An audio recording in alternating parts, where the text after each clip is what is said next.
उसने दरवाज़ा खड़काया और कहता कि भाभी दरवाज़ा खोलो। मैं दरवाज़ा नहीं थी खोल रही। मुंह बांधा, फिर मेरे बाजू बांधे। उसने मुंह इसलिए बांधा ये शोर ना करे। बालों से पकड़ के खरीदा अंदर लेके आया, हमारा दरखास्त दी, थाने ले गए। पुलिस ਦਾ ਰਵੱਈਆ ਕਿ ਸਾਡੇ ਨਾਲ ਪੁਲਿਸ ਤਾਮਨ नहीं करती। हाथ फेर कर कहा कि मैं बाई रहूंगा फिर बताऊंगा। पहले वाक्य पे तो मैं कुछ कर नहीं सका, अब तो मैं करके ही जाऊंगा। क्यूसी टीवी के साथ मैं हसन आपके सामने हाजिर हूँ। जो हवा की बेटी मेरे साथ मौजूद है, इसके शोहर का कज़न आता है और इसको घर पर अकेला देखता है। जब वो इसको घर पर अकेला देखता है तो वो ऐसा बेहिस और बेगैरत बन जाता है कि इसी के दुपट्टों के साथ इसको बड़ी बेदर्दी के साथ बांधता है, इसकी टांगे बांधता है, फिर इसके बाजू बांधता है, फिर इसके बच्चों के सामने इसके कपड़े फाड़ता है और इसके साथ जना बिल जबर करता है। और आज ये प्रोग्राम करने का मकसद है, ये हवा की बेटी मेरे आगे हाथ जोड़ रही है कि हसन भाई खुदारा मुझे इंसाफ ले दे, मेरे बच्चों के सामने ये सब कुछ हुआ है, अगर मुझे इंसाफ ना मिला तो मैं मर जाऊंगी डूब के। और इसका शोहर भी बड़ा परेशान है इसको लेकर। अब बात करते हैं। अस्सलाम वालेकुम। वालेकुम। क्या नाम है? मुस्फिरा। मुस्फिरा, कितने दिन पहले का वकूआ है ये 14 तारीख का है वाकिया। ठीक है, और उसने दरवाज़ा मैर अशरफ आया था। ठीक है, और उसने दरवाज़ा खड़काया और कहता कि भाभी दरवाज़ा खोलो। मैं दरवाज़ा नहीं थी खोल रही।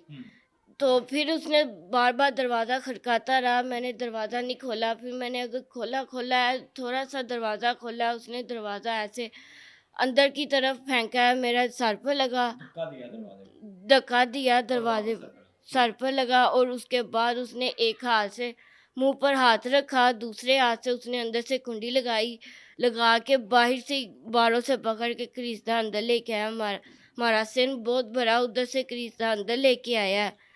बालों से घसीट रहा था और जमीन पे आप गिरी हुई थी और वो घसीट के जानवरों की तरह लेकर जा रहा था। जी, जानवरों की तरह बालों से पकड़ के खरीदा अंदर लेके गया। उसने सबसे पहले मेरा मुंह बांधा, फिर मेरे बाजू बांधे। उसने मुंह इसलिए बांधा ये शोर ना करे।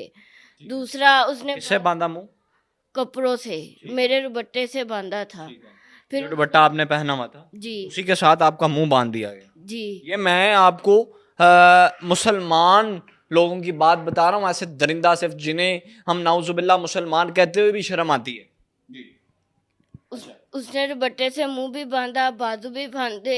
फिर टांगे बांध कर उसने मुझे पिस्तौल गन सर पर आके कहता मेरे काम करो दो। मैंने कहा नहीं, मैंने नहीं काम करने हैं। फिर उसने क्या काम करो? या मेरे पास आ जाओ या मैं तेरे पास आ जाऊं। मेरे पास आने से मुराद कि अपने शोहर को छोड़ दो।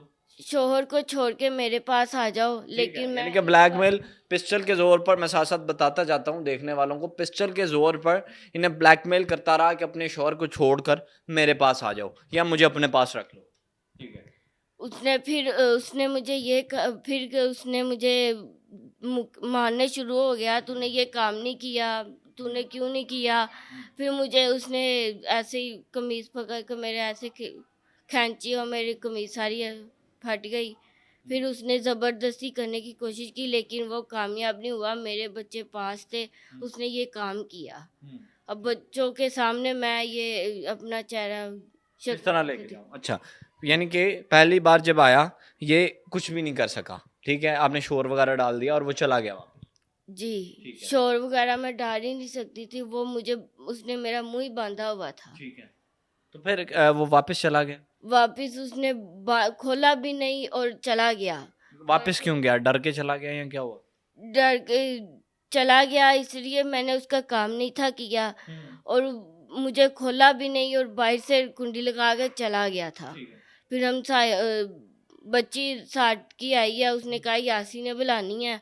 वो अंदर आने लगी है, अंदर बाहर से कुंडी खोली है, अंदर आई है, देखा मैं अंदर से बाहर सेन में गिरी पड़ी। उसने आके मुझे अभी उसने खोला भी नहीं है, जाके अपनी बड़ों को बताया। फिर उसने बच्ची ने मुझे खोला भी नहीं, घर में अपनी अम्मी अब्बू बुला के लेके आए, उन्होंने आके मुझे खोला और खोल के उन्होंने पूछा क्या हुआ है। मैंने उन्हें बात कुछ भी नहीं बताई। इन्हें फ़ोन किया और अपने शोहर को फोन किया? शोहर को फ़ोन किया, उन्होंने मोबाइल लेके फ़ोन किया और इन्होंने बताया और ये कहते कि मैं आता हूँ, ये आए हैं। मेरी इन्होंने हालत देखी, मेरे जिस्म कपड़े फाटे हुए थे, कपड़े बदले। इन्होंने मेरी हालत देखी, मैं हॉस्पिटल चले गई अपना चेक वगैरह कराने के लिए, मेडिसिन लेने के लिए। फिर इन्होंने थाने उसे ले गए, दरखास्त दी, थाने ले गए।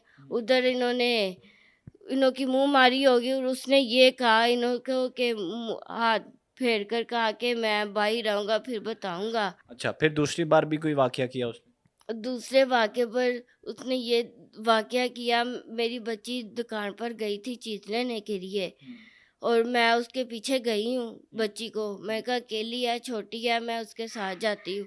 2 मिनट भी नहीं लगे, मैं उसे लेके घर में आ गई हूँ। अपनी तरफ से मैं दरवाज़ा बंद कर दिया है और मैं बच्ची को भी ले गई। सर्दी, बहुत सर्दी थी। दूसरे कमरे में मैं चले गई, कुछ सामान खाना था। अच्छा, फिर दूसरे कमरे में गई? कमरे में गई हूँ, पेटी में से कपड़े निकाले हैं, निकालने लगी हूँ, आधे कपड़े पेटी में और आधे कपड़े बाहर में। ये फ्रिज के पीछे से बाहर से निकला, ऐसे ही रबट्टा घुमा के मेरे मुंह पर बांध कर बाजू बांध कर दूसरे कमरे में ले गया, क्रीज के ले गया। और उसने मुझे कहा कि पहले वाक़े पर तो मैं कुछ कर नहीं सका, अब तो मैं करके ही जाऊंगा। उसने मुझे टांगों से भी बांध कर उसने फिर मारा, बहुत ज़्यादा मारा भी। किस तरह मारता रहा? मुक्कों से मारता रहा, ये हड्डी वाली चीज़ पर, पेट पर मारे, छाती पर मारे, पीछे कमर पर मारे, सर पर मारे। और फिर उसने बच्चों के सामने उसने मेरे साथ बहुत गलत काम किया, मतलब ज़्यादती की है। तो मैं अपने बच्चों को कैसे अपना मुंह दिखाऊं? अब ये हालात हैं। आप देखें किस तरह दरिंदा सिफ्त इंसान था, उसको ज़रा शर्म नहीं आई कि माँ का उनके बच्चों के सामने उनकी जन्नत के साथ वो इस तरह की हरकत करता रहा। बेशर्म और बेहिस इंसान था। इस औरत के शोहर मेरे साथ मौजूद हैं, अब इनसे बात करते हैं। अस्सलाम वालेकुम। वालेकुम सर, सलाम। तुसी थाने गए? फिर ਥਾਣੇ ਗਏ ਸਾਂ ਜੀ। ਪਹਿਲੇ ਜਦੋਂ ਨੇ ਕੰਮ ਕੀਤਾ ਨਾ, ਥਾਣੇ ਗਏ, ਦਰਖਾਸਤ ਦਿੱਤੀ ਸੀ। ਹੋਰ ਵਿੱਚ ਰਿਸ਼ਤੇਦਾਰ ਪੈ ਪੂ ਕੇ ਸੁਲ੍ਹਾ ਹੋ ਗਈ। ਠੀਕ ਹੈ। ਔਰ ਉਹਨੇ ਮੈਨੂੰ ਉਦੋਂ ਮੂੰਹ ਤੇ ਹੱਥ ਫੇਰ ਕੇ ਵੀ ਕਿਹਾ ਸੀ ਕਿ ਮੈਂ ਬਾਹਰ ਆਵਾਂਗਾ ਨਾ ਫਿਰ ਤੈਨੂੰ ਮੈਂ ਦੱਸਾਂਗਾ। ਮੈਂ ਐਡੀ ਗੱਲ ਹੀ ਨਾ ਗੋਰੀ, ਮੈਂ ਕਿਹਾ ਅੱਛਾ ਸੁਲ੍ਹਾ ਹੋ ਗਈ, ਕੋਈ ਗੱਲ ਨਹੀਂ। ਪਹਿਲਾ ਮਹੀਨਾ, ਪਹਿਲੀ ਤਰੀਕ ਨੂੰ ਉਹਨੇ ਕੰਮ ਕੀਤਾ ਸੀ 2026। ਫਿਰ 14 ਤਰੀਕ ਪਹਿਲਾ ਮਹੀਨਾ ਉਹਨੇ ਅਖਾਰਬਾਜ਼ੀ ਕੱਢੀ ਕਿ ਤੂੰ ਮੈਨੂੰ ਫੜਾਇਆ, ਜ਼ਲੀਲ ਕੀਤਾ। ਫਿਰ ਉਹਨੇ ਇਹਨੂੰ ਇਹ ਛੋਟੀ, ਇਹ ਘਰ ਇਕੱਲੀ ਸੀ, ਛੋਟੀ ਮੇਰੀ ਬੇਟੀ ਦੁਕਾਨ 'ਤੇ ਚੀਜ਼ ਲੈਣ ਤੁਰ ਗਈ। ਮਾਂ ਜਿਹੜੀ ਪੱਠੇ ਲੈਣ ਚਲੇ ਗਏ, ਹਲੇ ਗਏ ਹੀ ਨੇ, ਮਾਂ ਜਿਹੜੀ ਪੱਠੇ ਲੈਣ ਉਹ ਮਗਰੋਂ ਆ ਗਿਆ। ਉਹ ਬਾਲੜੀ ਚੀਜ਼ ਲੈਣ ਗਈ, ਉਹਦੇ ਮਗਰ ਤੁਰ ਗਈ। ਉਹ ਚੀਜ਼ ਲੈ ਕੇ ਤੇ ਸਾਹਮਣੇ ਮਸਾਇਆ ਘਰ ਚਲੀ ਗਈ। ਇਹ ਉਹਦੇ ਮਗਰ ਤੁਰ ਗਈ ਉਹਨੂੰ ਲੈਣ ਵਾਸਤੇ ਕਿ ਮੈਂ ਅੰਦਰ ਫਿਰ ਕੁੰਡੀ ਲਾ ਲਾਂਗੀ, ਦਰਵਾਜ਼ਾ ਨਹੀਂ ਖੁੱਲ੍ਹਾ ਛੱਡਣਾ। ਹਾਲਾਤ ਵੀ ਉਹੋ ਜਿਹੇ ਸਨ। ਸਾਡਾ ਅੱਗੇ ਮਸਲਾ ਚੱਲਦਾ ਸੀ ਪਿਆ। ਇਹਨੂੰ ਮਨਾ ਕੀਤਾ ਕਿ ਦਰਵਾਜ਼ਾ ਨਹੀਂ ਖੋਲ੍ਹਣਾ ਕੋਈ ਵੀ। ਇਹ ਆਪਣੇ ਵੱਲੋਂ ਬੇਫਿਕਰ ਹੋ ਕੇ ਆਪਣੀ ਬੱਚੀ ਅੰਦਰ ਲਗਾਈ ਹੈ, ਕੁੰਡੀ ਮਾਰੀ ਹੈ, ਅੰਦਰ ਚਲੀ ਗਈ ਹੈ। ਬੇਟਾ ਮੇਰਾ ਸੁੱਤਾ ਸੀ 3-4 ਮਾਹ ਦਾ, ਮੰਜੀ 'ਤੇ ਸੁੱਤਾ। ਉੱਥੇ ਇਹਨੂੰ ਕੁੜੀ ਨੂੰ ਭਾਇਆ, ਚੀਜ਼ ਖੋਲ੍ਹ ਕੇ ਦਿੱਤੀ, ਚੀਜ਼ ਖਾਣ ਲੱਗ ਪਈ। ਨਾਲ ਦੇ ਕਮਰੇ 'ਚੋਂ ਇਹ ਗਈ ਹੈ ਪੇਟੀ 'ਚੋਂ ਪਰਦਾ ਕੱਢਣ। ਹਾਈਏ ਜਿਵੇਂ ਉਹਨੇ ਪੇਟੀ ਖੋਲ੍ਹੀ ਹੈ, ਪਰਦਾ ਇਹ ਕੱਢਦੀ ਪਈ ਹੈ, ਅੱਧਾ ਪੇਟੀ 'ਚ ਅੱਧਾ ਇਹਦੇ ਹੱਥ 'ਚ ਬਾਹਰ। ਉਹ ਫਰਿੱਜ ਦੇ ਮਗਰੋਂ ਨਿਕਲਿਆ। ਠੀਕ ਹੈ, ਉਹਨੇ ਫਰਿੱਜ ਦੇ ਮਗਰੋਂ ਨਿਕਲ ਕੇ ਇਹਦੇ ਮੂੰਹ 'ਤੇ ਦੁਪੱਟਾ ਬੰਨ੍ਹਿਆ, ਹੱਥ ਬੰਨ੍ਹੇ ਨੇ। ਇਹਨੂੰ ਧਰੂੰਦਾ ਜਿਹੜਾ ਨਾਲ ਦੇ ਕਮਰੇ 'ਚ ਲੈ ਕੇ ਗਿਆ ਖਿੱਚ ਕੇ, ਤੇ ਉੱਥੇ ਜਾ ਕੇ ਉਹਨੇ ਇਹਨੂੰ ਮਾਰਿਆ ਵੀ, ਛਾਤੀ 'ਤੇ ਮੁੱਕੇ, ਢਿੱਡ 'ਚ ਵੀ, ਲੱਕ 'ਚ ਵੀ। ਝਾੜੂ ਪਿਆ ਸੀ ਉਹ ਵੀ ਇਹਦੇ ਲੱਕ 'ਚ ਮਾਰਿਆ। ਮਾਰ ਕੇ ਉਹਨੇ ਇਹਦੇ ਕੱਪੜੇ ਉਤਾਰੇ ਔਰ ਜ਼ਿਆਦਤੀ ਵੀ ਕੀਤੀ। ਅੱਛਾ ਸਰ, ਇਸ ਤੋਂ ਬਾਅਦ ਹੁਣ ਤੁਸੀਂ ਪੁਲਿਸ ਦਾ ਕੀ ਤੁਹਾਡੇ ਨਾਲ ਰਵੱਈਆ? ਪੁਲਿਸ ਦਾ ਰਵੱਈਆ ਕਿ ਸਾਡੇ ਨਾਲ ਪੁਲਿਸ ਤਾਮਨ ਨਹੀਂ ਕਰਦੀ ਪਈ। ਜਿਹੜੀ ਤਬਦੀਸ਼ੀ ਹੈ ਨਾ ਮੈਡਮ ਰਾਬਿਆ ਸ਼ਫੀ, ਉਹ ਕਹਿੰਦੀ ਸੀ ਉਹਨੇ ਬੁਰੀ ਜ਼ਮਾਨਤ ਕਰਾਈ ਹੈ ਔਰ ਖਾਰਜ ਹੁੰਦੀ ਹੈ, ਅਸੀਂ ਫੜ ਲਾਂਗੇ। ਖਾਰਜ ਉਹਦੀ ਦੂਸਰੇ ਮਹੀਨੇ 13 ਤਰੀਕ ਦੀ ਖਾਰਜ ਹੋ ਗਈ, ਪੁਲਿਸ ਨੇ ਨਹੀਂ ਫੜਿਆ। ਜਿਹੜਾ ਨਾ ਸਾਡੇ ਨਾਲ ਪੁਲਿਸ ਵੀ ਤਾਮਨ ਨਹੀਂ ਕਰਦੀ। ਜਿਹੜਾ ASI ਹੈ ਨਾ ਅਬਦੁਲ ਖਾਲਕ, ਚੌਂਕੀ ਇੰਚਾਰਜ ਲਬਾਨ ਵਾਲਾ ਚੌਂਕੀ, ਉਹ ਸਾਨੂੰ ਸੱਦ ਕੇ ਕਹਿ ਰਿਹਾ ਕਿ ਤੁਸੀਂ ਉਹਨਾਂ ਦੇ ਝੂਠੀਆਂ ਦਰਖਾਸਤਾਂ ਦੇ ਝੂਠੇ ਪਰਚੇ ਦਿੱਤੇ ਆ, ਉਹਨੇ ਇਹ ਕੰਮ ਨਹੀਂ ਕੀਤਾ। ਇਹ ਪੁਲਿਸ ਵਾਲੇ ਸਾਨੂੰ ਕਹਿ ਰਹੇ, ਸਾਨੂੰ ਡਰਾਉਂਦੇ ਨੇ ਪਏ ਉਲਟਾ ਸਾਨੂੰ ਤੇ ਸੱਦ ਕੇ। ਔਰ ਉਹ ਕਹਿੰਦਾ ਕਿ ਹੁਣ ਤੁਸੀਂ 15 ਤੇ ਕਾਲਾਂ ਬੜੀਆਂ ਕਰਦੇ ਜੇ, ਹੁਣ ਕਾਲ ਕਰਿਆ ਜੇ, हाँ फिर मैं तुहानू दसांगा। चलें जी, ये हालात हैं। मरियम नवाज साहिबा आप बड़ा काम कर रही हैं और आप कहती हैं ख़वातीन मेरी रेड लाइन है। नीचे वज़ीर मशीर भी बड़े अच्छे हैं, पुलिस वाले भी बहुत अच्छे हैं, DIG फैसल कामरान साहब, IG अब्दुल करीम साहब बड़े अच्छे इंसान हैं। मुझे पूरा यकीन है अगर आप लोग इस प्रोग्राम को ज़्यादा शेयर करेंगे और वहाँ तक पहुँचेगा तो इनके साथ इंसाफ वाला मामला ज़रूर होगा। अपने मेज़बान मियां से इश्तियाक को दीजिए इजाज़त, मिलते किस प्रोग्राम में। अल्लाह।